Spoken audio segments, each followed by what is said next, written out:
So it's the end of March here. Thought I would come out to the mountains for a couple of days to one of my favorite spots and just enjoy the last little bit of cold weather out here. Thought I would give you just a little bit of an update on some things that I've been using. Yeah, I try not to do a lot of talking in these videos, so I'll kind of jam it all into one here for those of you that are interested. First of all, Silky Pocket Boy 170. This is probably the saw that I use more than any other. I've carried it maybe 3 years out here. Really like this one. It's a good size for either my backpack or on my belt. But 3 years later and lots of cutting, it's starting to get a little bit dull. Still managed to get through a good 6-inch log here without any trouble, but I think over the next maybe number of months, I'll look at replacing the blade on that. But other than that, still my favorite saw, and I'm going to keep going with that one. Something I showed you last summer, I think, was this Catadine water filter. Um, you got to be careful in general with water filters in the winter time. Yeah, you don't want to freeze the cartridge and crack that up, otherwise, it won't be effective. But this one, it started to leak on me, and I think it was to do with the colder temperatures, the silicone bladder and a plastic cap. I was getting some leaking right where the cap goes onto the bottle. So just a word of caution on that. I thought about using it for a hot water bottle if it got really cold, but after I filled up my pocket with water, kind of figured out that wasn't a good idea. The other thing with this bottle is that there's no loop or tie or carabiner, nothing on here to hang it or even to hang on to it while you're trying to fill it. And I think one of the first times I used it, it actually got away on me in the creek. So also something to be aware of. This particular filter diameter or cap diameter is standard to some other bottles. So I've got another bottle um, that does have a loop on it. I'll show that to you at a later video, but this one is certainly nice and light, and it's very fast to fill it with some water and give that a squeeze. Something else I'll just show you really quickly here is footwear. Those of you that have followed me for a long time know that I've had issues with circulation and cold feet in the morning, and even at camp at night, um, just because of it's obviously cold temperatures and wet feet.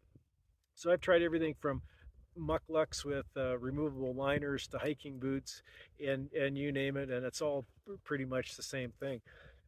The boots that I wear at work are Dunlop rubber boots, and so I thought I'd give them a try out here in the mountains. And I've been using them all winter out here, and I, I gotta tell you, I've really been happy with them. So this is kind of thinking outside of the box, and it's not going to be for everybody, but anybody that's in oil and gas, forestry, mining is going to be familiar with this boot. It is a steel toe or a safety boot, let's put it that way. It's got good tread on it. Obviously, it's waterproof. It's nice and firm on the toe here, so I can cinch my snowshoes down without cutting off the circulation on my toes. And while it doesn't have a liner, it actually breathes very well and doesn't soak up any water. One thing I do in the wintertime, both at work and I've been doing out here, is use a felt insole. Purchase these separately in the bottom of the boot, take it out at night, put it in my sleeping bag. This dries out, goes into the boot in the morning, and actually keeps my foot warm enough while I'm tearing out my camp here until I get on the trail. And it's working really well that way. So don't have to put my whole boot in my sleeping bag. Usually got a pretty small mummy bag, and that boot's not going to fit in there anyway. So that's what I've been doing for boots. I thought I would show it to you because I don't know that there's too many other people doing this, but it's another option. If you wear these at work and they're comfortable, why not wear them out here? That was my thought. So that's what I've been doing for boots.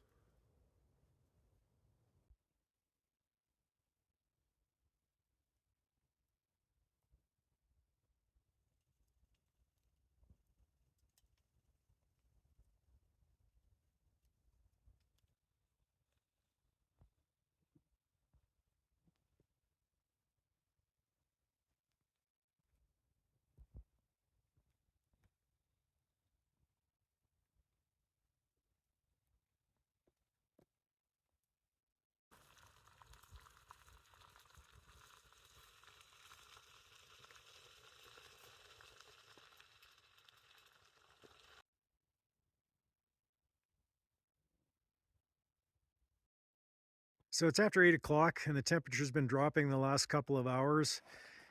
Sun went down probably about 7:30, but the temperature is now below freezing, -2 Celsius, or probably 28 Fahrenheit.